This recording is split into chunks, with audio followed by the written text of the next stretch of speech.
Bueno, Dios le bendiga, les saludo a todos en el amor del Señor y en esta ocasión, pues, como siempre, para estar hablando acerca de las cosas del Señor, de lo que está pasando en el mundo, y también quisiera contarles, por favor, una historia que yo considero que es muy importante.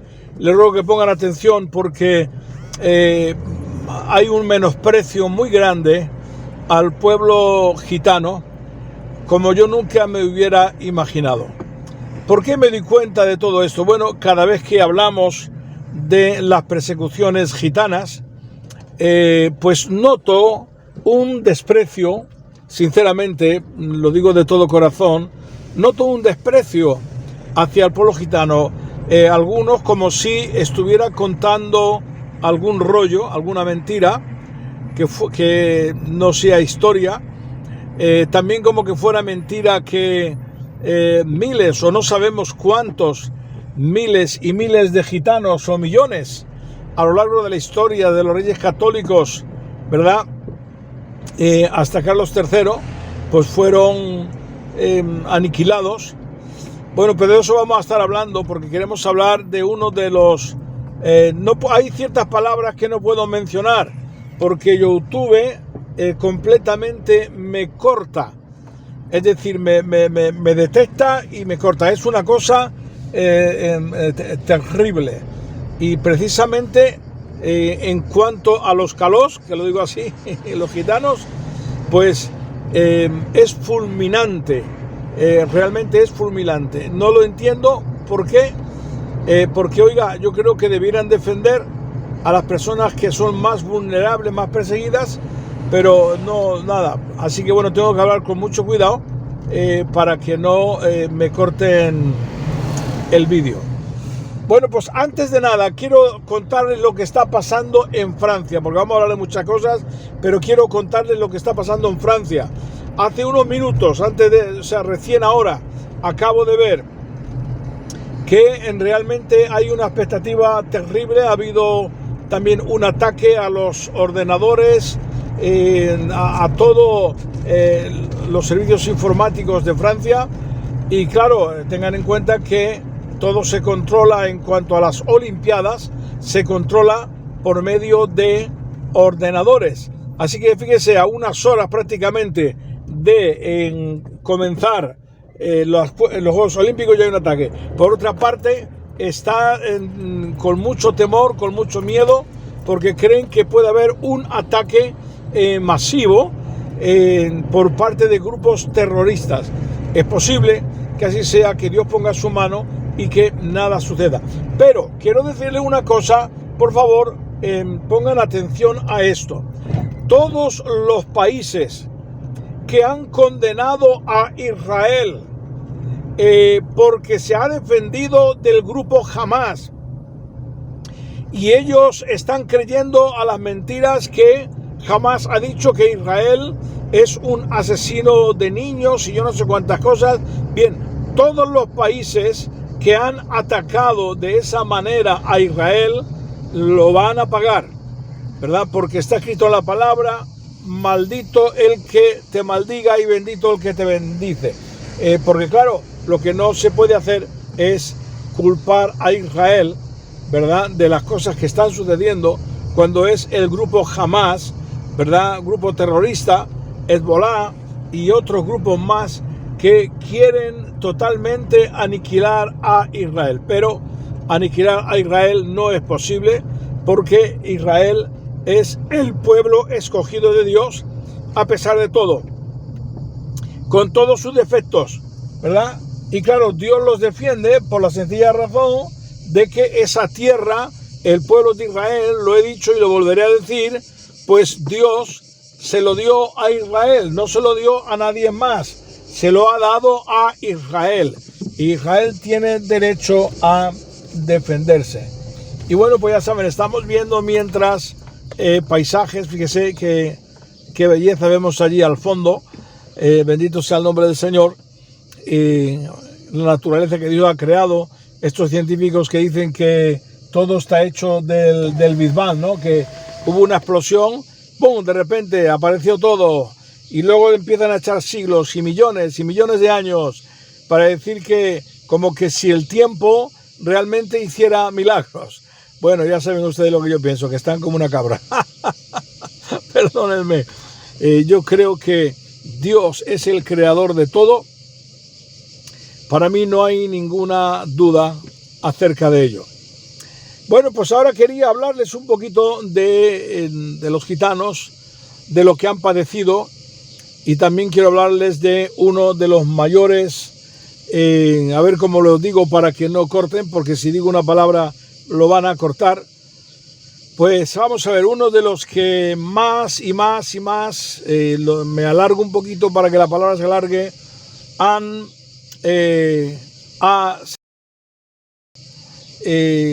o matado, espero que no me corten, en España, a los gitanos. Lo alargo así un poquito a ver si es posible que entre. También hablaremos de la Iglesia Católica, porque en su tiempo no acogió bien a los gitanos. Y bueno, pues también pidió total que fueran quitados del mundo, ¿verdad? Voy a explicarlo así, a ver si es posible. Bueno, ¿y cómo y cuándo comenzó esto? Yo les ruego que si realmente tienen interés en saber historia, pues les pido, por favor, que pongan atención a lo que les voy a contar, porque en este sentido la historia me la conozco bien. Bueno, ustedes ya saben que los gitanos entran en España las primeras citas que hay en 1425, pero recién en Alemania entraron en 1417. Es una de las primeras citas que hay, donde hay 4 bandas que entran, ¿verdad? La banda del rey Sindel, del duque Miali, del duque András y del duque Panuel, que realmente es Peniel. Atención, como en Israel es Peniel. Bueno, pues estas 4 bandas entran en Francia, son los primeros. Pero hay otras bandas diferentes que llegan en 1425. La banda del rey Sindel, del duque Miali, del duque Panuel, que es Peniel, y del duque András, estos entran el 9 de junio de 1447.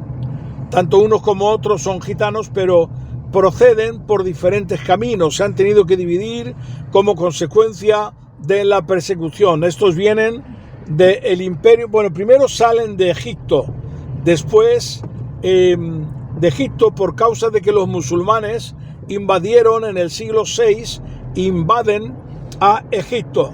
Entonces, todo el que olía a cristiano lo expulsaban. En aquel entonces parece ser que los gitanos eran cristianos, y entonces, debido a las matanzas, tienen que huir de Egipto. Y claro, en Egipto, como estaba bajo el imperio bizantino, se hablaba el griego. Los gitanos, lógicamente, dominaban el griego, hablaban su idioma, el calor romaní, pero ¿dónde se van cuando tienen que huir? Bueno, pues se van a la otra parte, se van al imperio bizantino. Algunos dicen que vienen de India. Yo tengo mis dudas, pero es posible que algún grupo, atención, viniera de India. Pero la mayoría va de Egipto, y se va de Egipto al imperio bizantino, ¿verdad? Y bueno, ahí estaba Grecia, ahí estaba Turquía y toda esa parte. Ahí es donde se van, y hay datos totalmente ciertos, inclusive lo han escrito judíos. Por ejemplo, el judío Elie Cohen, él certifica por datos históricos que los gitanos, que en realidad eran judíos, y también dice samaritanos, se fueron a la otra parte del imperio bizantino y estuvieron allí hasta el siglo IX. Atención, ¿por qué? Porque en el siglo IX, de nuevo, hay otra invasión musulmana Y resulta que, huyen. Por cierto que ya había un ejército en el Imperio Bizantino que lo formaban entre judíos y gitanos. Eso está comprobado por ley, por la historia. Bueno, pues huyen porque otra vez hay otra invasión musulmana, y entonces ahí es el momento cuando los gitanos que estaban en el Imperio Bizantino huyen, ¿verdad? En aquel momento no se llamaban gitanos, atención. Ellos simplemente tenían su banda, que cuando llegan a Alemania les llaman los Zigeuner. Atención, que eso también es importantísimo. Le llaman los Zigeuner, que son los que vienen el 9 de junio de 1447 a España, ¿vale? Muy bien, pues entonces lo que sucede es que cuando llegan a España, porque vamos a centrarnos en España, resulta que en principio no hubo persecución. En los primeros 75 años, pues les trataron bien, porque ellos decían que eran peregrinos en favor de la fe cristiana. Bueno, quiero decirles que los gitanos tenían una mezcla rara. Eran, atención, que no quiero decir esto porque hay mucho por ahí que se desvían en la doctrina, que me da una ira santa, Dios mío, de mi vida y de mi corazón. Es increíble, están negando a Cristo. Pero bueno, tengo que explicaros. Los gitanos no eran judaizantes, era una parte de judaizantes y también cristianos. Eran como una secta y tenían diferentes nombres. Eso está comprobado. Eran judaizantes muy acérrimos, no se juntaban con los gentiles. Eso está comprobado por la historia. Y solamente se juntaban con los judíos, pero creían en Cristo, creían que Cristo era Melquisedec, es decir, que de alguna manera pues eran cristianos judaizantes. Ahora, ¿qué es lo que pasa? Que cuando llegan a Europa está la Inquisición. Ellos no pueden decir que son judaizantes, porque entonces lógicamente iban a tener problemas gravísimos, ¿verdad? Y entonces lo que hacen es que lo que dicen es que son cristianos en favor de la fe cristiana porque pecaron, y bueno, y ahí se inventan una historia en cuanto al Señor Jesús, que bueno, no sabemos si realmente era cierto, porque ellos ya dijeron que sus antepasados eran cristianos pero que se apartaron. Esa historia era verdad. La otra historia que cuentan que era verdad era que venían del Egipto Menor. Esto también era totalmente cierto. Los gitanos venían de Egipto. Gloria al Señor.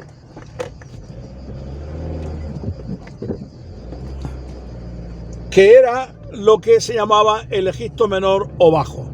Ellos no dicen que vienen del Imperio Bizantino, sino que lo que dicen es que vienen del Egipto Menor porque era de donde ellos creían que tenían el origen. Ahora, ellos sabían quién eran, porque los nombres ya delataban quiénes eran, ¿verdad? Los nombres de ellos. Busca por favor los nombres Miali, busca Panuel, que es Peniel, busca Rey Sindel, busca András, y verás que todos esos nombres en realidad son totalmente hebreos. Por favor, búscalo. Ahora quiero que entiendan por qué unas personas que vienen de otro país, por qué se van a tener nombres hebreos con el peligro que eso conllevaba. Ahora, ellos no dijeron que eran judaizantes, ni tampoco decían lo que ellos creían, lo escondían, porque, pues claro, podían tener problemas con la persecución. Ahora, este asunto es que el decir que eran cristianos, esto hace que fueran muy bien acogidos por toda Europa en un principio, ¿verdad? Pero inmediatamente iba a haber persecución en todas las partes. En aquella época, cuando entran en España desde 1425 en adelante, como los propios gitanos cuentan, eran ricos, tenían dinero, donde iban eran bienvenidos. Se ignora la historia porque desprecian, es terrible.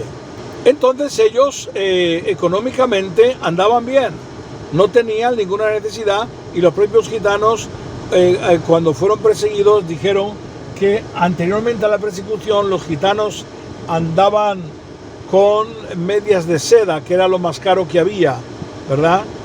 Y además la historia nos cuenta que tenían oro. Como iban siendo peregrinos, que ellos decían, ¿verdad? Pues entonces les daban salvoconductos, y eso lo muestra pues todas los documentos que hay de diferentes partes de España, y también de Segismundo y de otros, que les dieron certificados para que fueran peregrinos y les permitieran entrar y salir con toda su riqueza. Muy bien, y esto que voy a contar ahora les parecerá, pero lo que les voy a decir es la pura y auténtica verdad, nada más que la verdad. Los gitanos en España se hacen con la industria del ganado. Ustedes sepan que en aquel entonces, para arar, el modo de moverse como vehículo eran los caballos, los borricos, etcétera, etcétera. Entonces se hacen con la industria del ganado. También eran caldereros. En aquel entonces no había fábricas de cacharros como ahora. Había, pero era todo manual, y cuando la gente se le estropeaba un cacharro, pues iba a que se lo arreglaran. Ellos eran artesanos extraordinarios, todavía en muchos lugares lo siguen siendo, y entonces se hicieron con esa parte de la industria. ¿Qué es lo que sucede? Que el Consejo de la Mesta, que era el sindicato ganadero, arremeten, atención, contra los gitanos. Esto es historia, tengo libros, tengo datos, esto es historia. El sindicato de la Mesta arremete contra los gitanos y va donde los reyes católicos y les dice que esta gente no puede, no se les puede permitir que vendan y compren bestias y se dediquen a la industria también de arreglar los cacharros, las sartenes, porque claro, eso va en contra de los trabajadores. Así que ahí arremeten contra ellos, pero claro, necesitaban realmente por otro lado acusarles de otra manera. Entonces, bueno, ya saben que la expulsión primera es contra los judíos en el 1492 y después contra los gitanos en el 1499. Aprovechan esa ocasión, ¿verdad? Algunos dicen que Torquemada también estaba detrás de todo esto, juntamente con el sindicato de la Mesta, que arremetió ante los reyes católicos contra los gitanos. Bueno, pues entonces ahí está donde ya se les prohíbe directamente la venta del ganado, se les prohíbe, no hay otro motivo, no dice que son criminales ni que han matado a nadie, simplemente dicen que son egipcios, y es mentira. Así que se les prohíbe también posteriormente la vestimenta, porque como iban vestidos de una manera que ellos pensaban que era la vestidura de egipcia, pues entonces hay que prohibirles que se vistan como con sus ropas que han venido, que se les prohíbe el oficio de vender y comprar ganado, se les prohíbe ser calderero, es decir, no pueden trabajar absolutamente de nada, sino solamente ser agricultores, pero debajo de un señor, de un dueño. Así que se les expulsa en el 1499, se les da un tiempo para que se marchen, y si no se van, entonces tienen que ser cogidos como esclavos para aquel que los halle. Si no se van, pues les tiene que dar cinazotes, cortarles las orejas, bueno, etcétera, y etcétera, y etcétera. Y eso siguió durante muchísimos años. Claro, ¿qué es lo que pasa ahí? Oiga, escúcheme bien, por favor. Le quito a usted de que trabaje. Le quito a usted de que venda y compre. Le condeno, como lo hicieron durante siglos, a las galeras, donde morían al remo, encadenados, y los que no morían les enviaban a las minas de Almadén en La Mancha, que morían por el contacto con el mercurio. Terrible. Así siglo tras siglo. Pero fíjese bien que aunque había redadas que se llevaban a todos, absolutamente a todos los gitanos, se los llevaban y los encadenaban al remo, pese a todo eso, no lograron exterminarlos del todo como ya se pretendía. No pudieron con ellos, no pudieron exterminarlos. Bueno, entonces aquí en este país, España, hay muchas injurias, eran ahorcados sin juicio. Es muy larga la historia, porque cuando un grupo de gitanos iba alrededor de un pueblo porque no les dejaban entrar en la ciudad, pues entonces bandoleros se ponían al lado, los bandoleros atracaban, huían, los gitanos que no sabían nada los pillaban desprevenidos y los mandaban a palos y apenas podían huir. Bueno, es una historia de tragedia que está escondida, Dios mío de mi vida, y que todavía nos sigan despreciando, porque cuando lo contamos es como si estuviéramos contando mentiras, como si fuéramos unos embusteros. Poca vergüenza. Todo eso está en los archivos de Simancas, que hace unos años se abrieron para que todo el que quisiera lo pudiera ver. Hay injusticias a mansalva. Entonces, bueno, para ir a cortar, porque si no sería muy largo, ya iremos contando más historia. Lo que sucedió es que hay el rey Fernando VI nombra como primer ministro a el Marqués de la Ensenada. Este hombre, Marqués de la Ensenada, que hay una calle en Madrid que se llama así, era un hombre terrible, odioso, que odiaba a los gitanos a muerte sin que los gitanos le hubieran hecho absolutamente nada. Pero los odiaba. Entonces, este propuso un proyecto, la aniquilación total de los gitanos. Pero no fue la primera vez. Ya anteriormente, Moncada, Sancho de Moncada y otro más, que no recuerdo ahora el nombre, propusieron, atención, que muchos payos descienden de los gitanos, propusieron de aniquilar a este pueblo y antes del 1749 y aniquilarlos. Pero ¿cómo era esta estrategia? Bueno, esta estrategia consistió en 41 ciudades de España y en algunas más posiblemente, separaron con un dolor terrible. Mire, te hace ganas de llorar. A los gitanos los separaron casados, estaban casados. Y este país, que supuestamente era católico, de pacotilla, cogieron a estos familiares, los separaron, aunque estuvieran casados, mujeres en una ciudad y hombres a otros, obligándoles por vía de la fuerza a vivir allí y obligándoles a casarse con no gitanos. A los niños se los quitaron y menores de 10 años se los llevaron a la casa que se llamaba la Casa de la Doctrina, ¿verdad? Y los tuvieron ahí, y a estos gitanos. Estos gitanos en la Casa de la Doctrina, niños, y también los que se separaron, muchos de ellos, pues cansados de tanta persecución, sucumbieron y muchos de ellos se casaron con no gitanos, con payos, como solemos decir. Por eso en España hay muchísimos payos que descienden de los gitanos y no lo saben.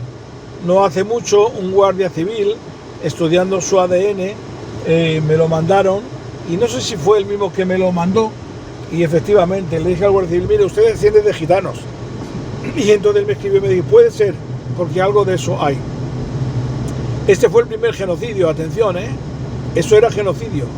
No lo lograron tampoco, porque claro, los gitanos se percataron que los querían aniquilar, y muchos de ellos, pues ¿qué es lo que hacían?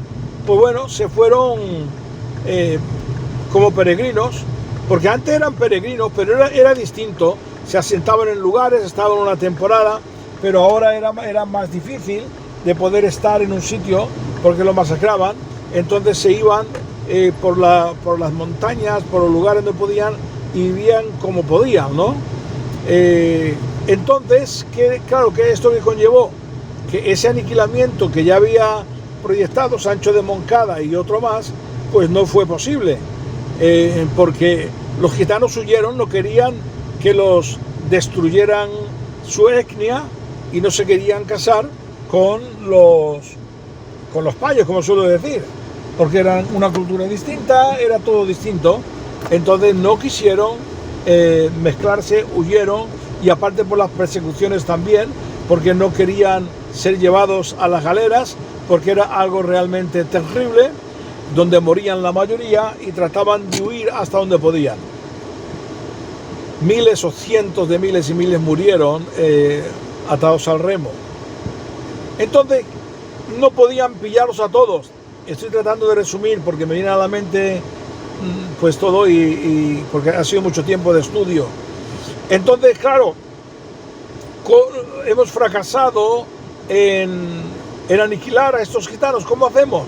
Entonces el Marqués de la Ensenada plasmó un plan maléfico, malvado, y lo primero que hizo en una ley que salió en el 1746, de que todos los gitanos que se asentaran en ciudades, en casas, se les iba a permitir vivir en paz y no iban a ser perseguidos. Esto se promulgó, y claro, en los primeros años, pues, bueno, en el primer año prácticamente nadie se fiaba de ello. Pero, claro, los gitanos estaban cansados de vagar de un lugar para otro, y aparte que muchos, bueno, pues andaban bien, y al final comenzaron a sucumbir pensando, ¿será esto verdad? Bueno, pues al final, ¿qué es lo que hicieron? Que comenzaron a partir del primer año, al final del primer año, según algunos indicios, se pusieron a vivir en viviendas y todo estaba bien, no había ningún problema. Entonces, claro, la noticia se corrió, estamos tranquilos, estamos en paz, y entonces, ¡pum!, en todos los sitios, los gitanos, había en aquel entonces que eran como unos 12.000, algunos dicen 9.000, pero otros dicen 12.000, se asentaron en las casas. Eran gente negociante, eran caldereros, eran ganaderos, se asentaron. Claro, 2 años en la gloria, pero claro, lo que no sabían que era una ley trampa, porque así se le llamó a esta ley, la ley trampa. ¿Y qué es lo que sucedía? Que por debajo había una orden de que a todas las ciudades donde hubiera gitanos que se asentaran, tenían que mandar el domicilio, la cantidad de gitanos, a el sitio donde vivían, la calle, el número, la cantidad, y así, de esta manera, lo hicieron. No solamente colaboraron las autoridades municipales, sino que también colaboraron la gente normal, ¿verdad? Daban información en tal calle, en tal sitio. Así, durante esos 3 años, estuvieron tomando datos de todos los gitanos que se asentaban. Y, bueno, pues, si no recuerdo mal, el 31 de julio del 1749 fue el día cuando ya la mayoría estaba asentado, pues fue en ese día donde a una misma hora prácticamente a todos los gitanos, a todos absolutamente de España, los metieron en la cárcel. Terrible, terrible día, donde, bueno, algunos escaparon, pero después, viendo que su familia estaba presa, pues ellos voluntariamente se fueron a estar con la familia. 30 años de presidio, donde una inmensa cantidad, no sabemos hasta el día de hoy cuántos, si cientos o miles, aquel que quiera dar un dato se equivoca, no lo hay, pues murieron como consecuencia del hambre, de las pestes, del frío terrible. Luego, claro, ¿qué es lo que pasaron? Les quitaron todo, porque cuando sale Carlos III y es nombrado, entonces dice que su hermano Fernando VI ha cometido un genocidio, ¿verdad? Y entonces, pues no, el problema que dices, pero claro, ¿dónde los enviamos si les han quitado todo? Les han quitado las casas, les han quitado las bestias, les han quitado todo, absolutamente todo, se lo quedó el Estado. Y entonces, como no tenía dónde mandarlos, los siguió dejando en la cárcel hasta que llegara el momento que pudieran marchar teniendo algún lugar, teniendo algo, pero es igual. Pasaron los años y no tenían absolutamente nada. Es decir, fue terrible.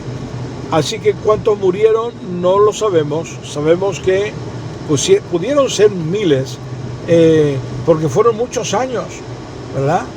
Muchos años de esa manera. Otra cosa que quería contar es que en eso también colaboró la Iglesia Católica, ¿verdad? Hasta hubo el papado mandó documentos para que si se refugiaban en la Iglesia Católica fueran sacados de ahí, porque si alguien se refugiaba en la Iglesia Católica, la Guardia Civil no podía entrar, o los soldados. Pero en este caso, si se trataba de gitanos, pidieron una autorización al Papa, el cual la dio para que pudieran entrar. El confesor de Fernando VI, que era el cura Rábago, convenció a Fernando VI porque tenía problemas de conciencia. Entonces este Rábago fue y le dijo: mire, la voluntad de Dios es la aniquilación de esta chusma. Y así lo hicieron, ¿verdad? Y bueno, luego también los obispados de España colaboraron contra los gitanos. Es mucha historia, lo dejo aquí, porque si no, no terminaríamos nunca. Pero quiero decir que este pueblo ha sido perseguido de una manera brutal, pero brutal.